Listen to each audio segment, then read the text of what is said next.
Alô, amigos. Do meu lado, uma das figuras mais tradicionais do meu Maranhão, da minha cidade, São Luís.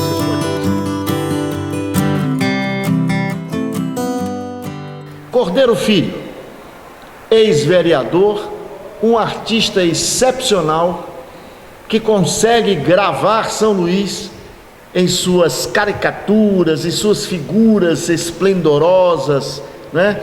Em suas figuras populares, que se chama, essas figuras são chamadas de pregoeiros. Cordeiro, como é que vai? Como é que estão os trabalhos hoje? O que realmente você fez depois de passar por tantas coisas na sua vida, da política à arte? Bom, acho que quando começa essa história de mexer com cultura, com arte, isso é uma cachaça. Depois que você começa, não para nunca mais.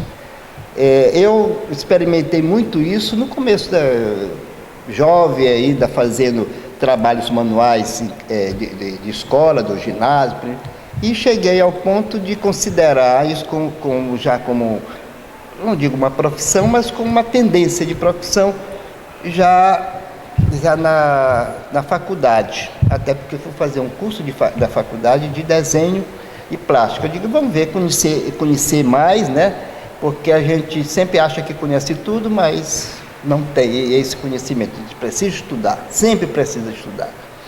Bom, fiz a faculdade e nesta época da faculdade eu resolvi fazer os trabalhos diferentes. Eu fiz uns bicos de pena, de pregoeiros, e aproveitei esse mesmo pregoeiro e pintei, fiz umas telas.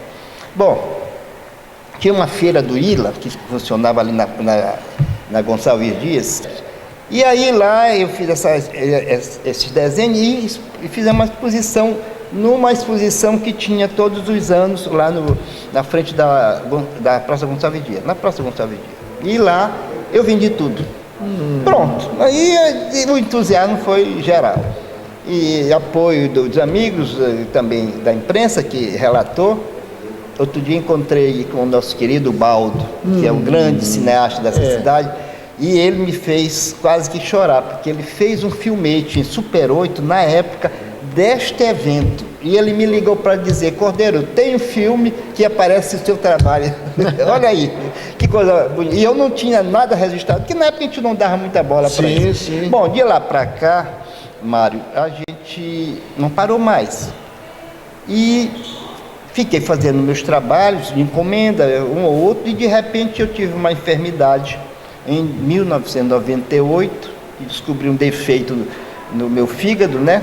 E fui fazer um tratamento, fui primeiro investigar o que era e depois tive a notícia de que era necessário um transplante. Bom, em 2000 eu fiz esse transplante lá em São Paulo, me mudei para São Paulo e lá no ósseo, né? Porque enquanto eu esperava, cheguei em junho lá, quando eu fui fazer a cirurgia foi 18 de outubro, que agora completou 21 anos, agora recentemente. E eu disse, eu tenho que fazer alguma coisa, para não ficar doido, né? Ficar só pensando em transplante.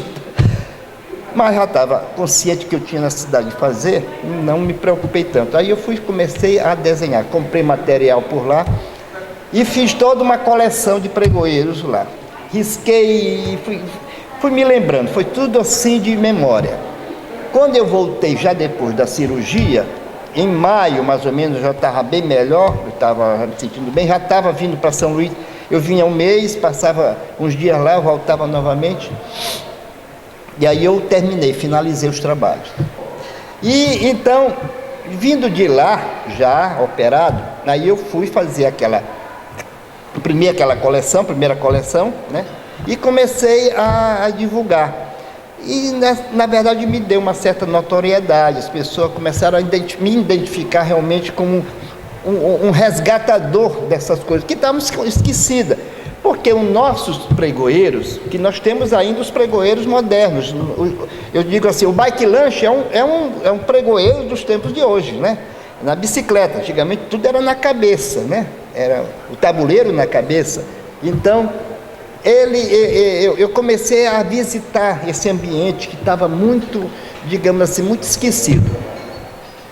Fiz a primeira coleção de 12 personagens, ampliei depois para 25, depois fiz a terceira e fiz uma coleção depois paralela, que foi essa dos novos pregoeiros, né? Que era para mostrar que, embora os antigos já não eram tão usuais se encontrar na rua, mas os novos estão lá, que é o mesmo sentido de gritar, fazer o pregão do seu alimento, do seu produto.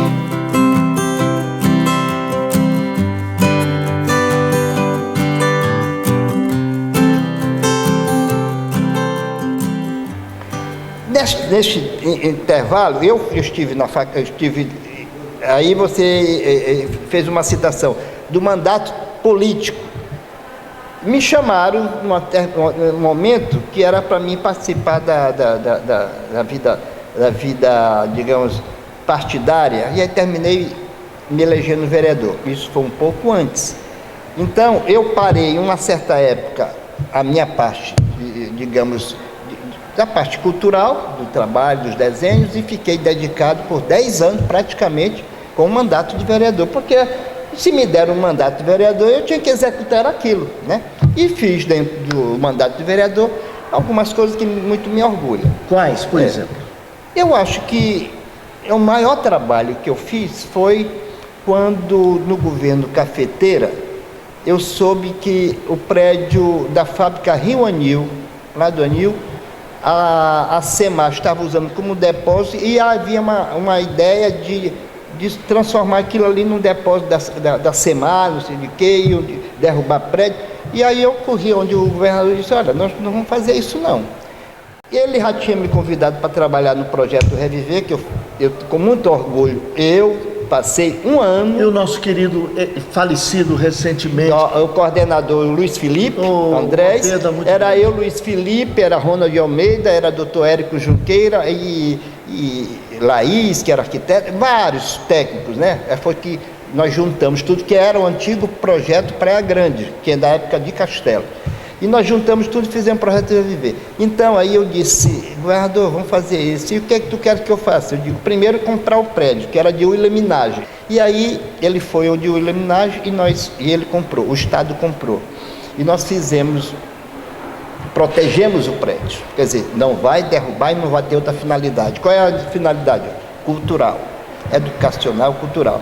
Eu fiz a proposta que o Cafeteira não teve tempo de implantar. Comprou o prédio, mas quem implantou foi o Lobão. Lobão, quando assumiu, eu fiz uma reunião com ele lá dentro da fábrica, levei os secretários todos, capitaneado por Nerine, a irmã dele. Nerine Lobão, uma pessoa espetacular, que eu devo muito a ela. E aí fizemos essa reunião e disse: governador, isto aqui é do governo. São Luís precisa, o Anil precisa de um centro educacional. E está aí, o Sintra, graças a Deus, foi feito e funcionando muito bem.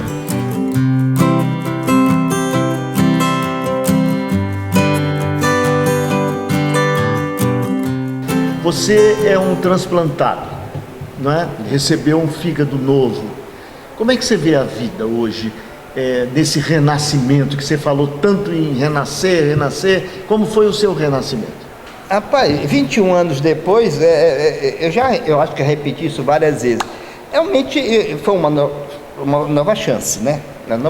Quando você está numa situação dessa, onde diz assim: você vai fazer um transplante, pode dar certo ou não, né? Eu poderia ficar o resto da vida entubado, ou então aleijado, ou então mesmo ter morrido. Mas deu tudo certo, né? E tá aqui. Então, sabe que eu fiz isso? Vou transformar isso em trabalho.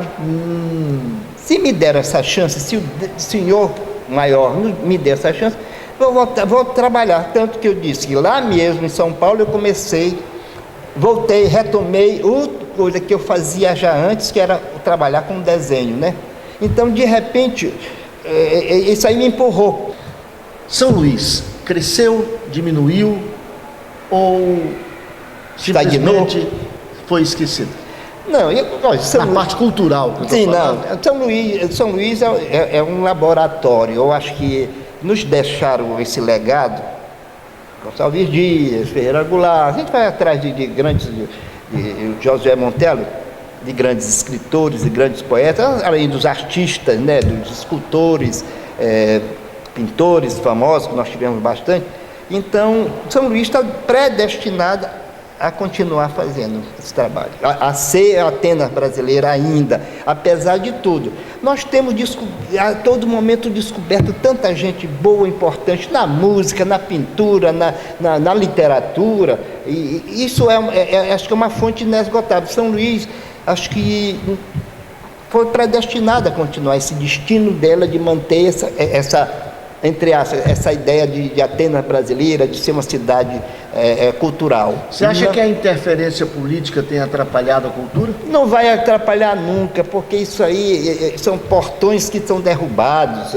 A cultura, eu sempre digo assim, não tem fronteira para a música, tem para a pintura, para o desenho, porque se fôssemos viver numa ilha, teoricamente, numa ilha, até aí talvez não, sim, mas a gente lançaria garrafas no mar e chegaria em algum lugar de qualquer forma, porque quando há o talento, há a vontade de fazer, você não for para Curitiba, hein?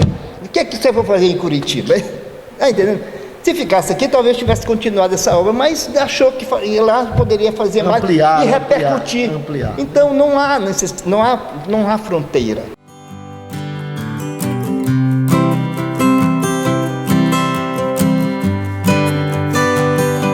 O resgate dos pregoeiros, eu acho que foi, digamos, foi um achado.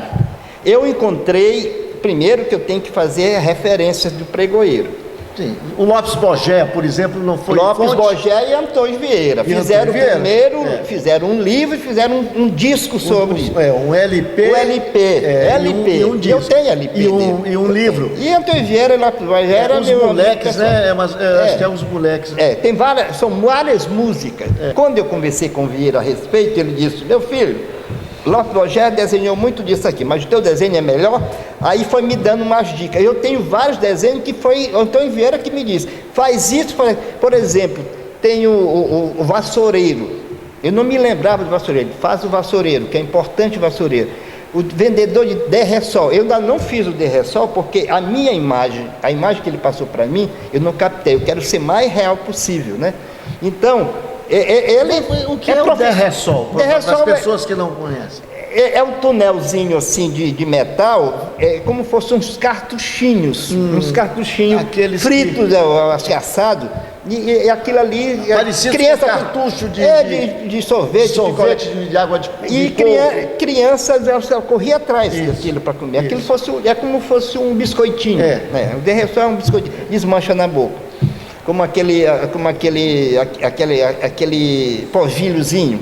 Bom, bem, então eu bebi nessa fonte. Certo. Eu bebi nessa fonte. Aí eu disse: está aqui. E da minha memória, eu fiz a primeira coleção, fiz a segunda, e depois já fui recebendo ajuda. E o Vieira era frequentador do meu ateliê, do meu estúdio. Tanto que eu fiz 2 trabalhos para ele. Ainda está por ser publicado, porque ele morreu e não conseguiu. Ele me pediu para me fazer as histórias fantasmagóricas, que são aquelas histórias de mula sem cabeça, de gente que entrava correndo no cemitério do Gavião e tal, que a noiva, a mulher mais bonita da festa, da hora a mulher ela tinha morrido. Então ele disse: Cordeiro, o que você faz com isso? Eu digo: vamos fazer uma revista. Aí fazer a revista.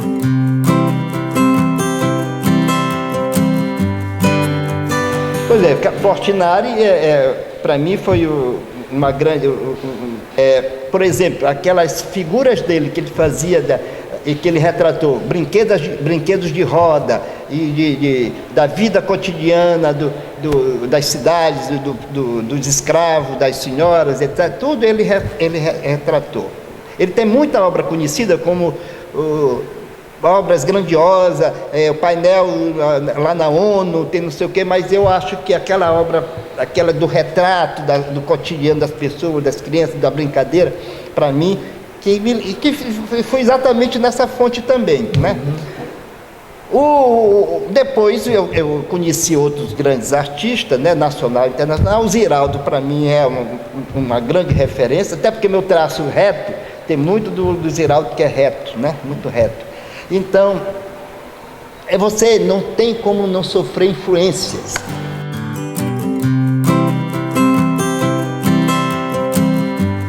antes de você finalizar, eu quero falar de uma revista que eu acabei de dizer. Tem várias revistas. Eu e Cruz Neto, que está lá mora em Teresina, nós começamos lá no Bairro Escangalhado. E lá eu e ele começamos um dia. A gente saiu da faculdade e fazia desenho, né? Desenho em plástica, eu e ele. Uma série de outros amigos, a gente subia sempre para tomar uma cerveja lá no Escangalhado. E começamos a desenhar. Fizemos o primeiro número da revista Baú de Cartoons, fizemos lá. Então eu fiz 8 números da revista Baú de Cartoons. Você ainda tem esses arquivos para depois você me fotografar e enviar? Tenho, mando para você. Ele era cartoon, era de textos literários, poesia.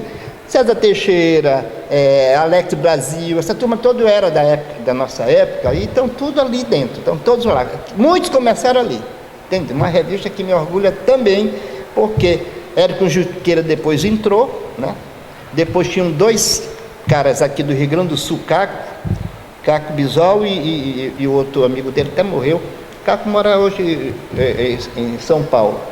Mantenho correspondência com ele no Instagram. Então, aí ele se juntou, aí pegamos fotógrafo, botamos para publicar fotografia, Joaquim Santos, Murilo Santos. Então, essa revista realmente nós fizemos uma gororoba assim de todos eles. Então, é poesia, é fotografia, desenho, muito tudo bonito. Lá. Então, eu também me orgulho desse trabalho que foi criado por mim, Cruz Neto. O Cruz Neto depois foi embora, mas eu continuei aqui.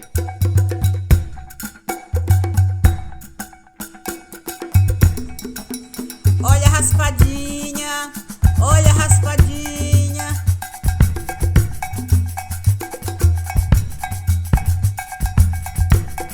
E olha a laranja doce. Garrafeiro.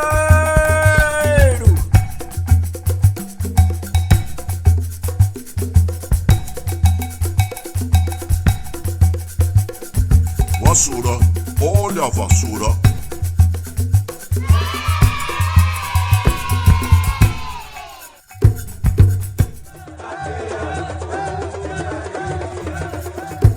Peixe pedra, olha o peixe. Pirulito, pirulito, pirulito. Cuscuz ideal, olha o ideal. Abacaxi, abacaxi, banana.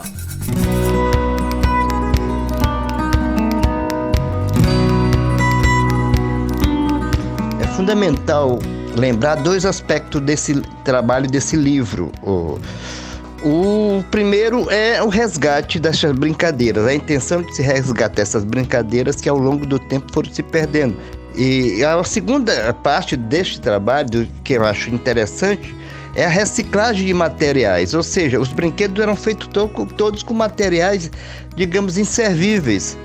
Tábuas velhas, a meia que servia para fazer uma bola de meia, uma peteca que se fazia com as penas das aves, das galinhas, etc. O patinete com a madeira e as rodas de rolamentos de carro que a gente ia nas oficinas. Então, são 2 aspectos importantes da construção desse livro.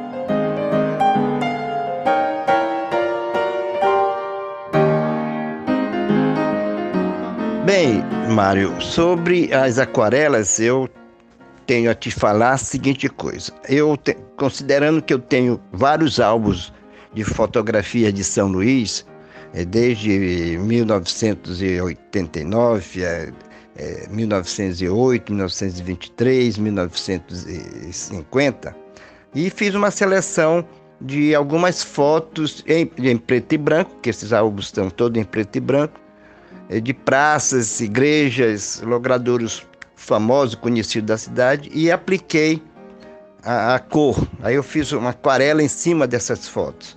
E essas fotos ganharam vida, né? Digamos assim, porque eu interpretei as cores que me passou na cabeça, que eu identifiquei na época passada, mas tudo realmente foi mais intuição minha, não há um registro dessas obras pintadas.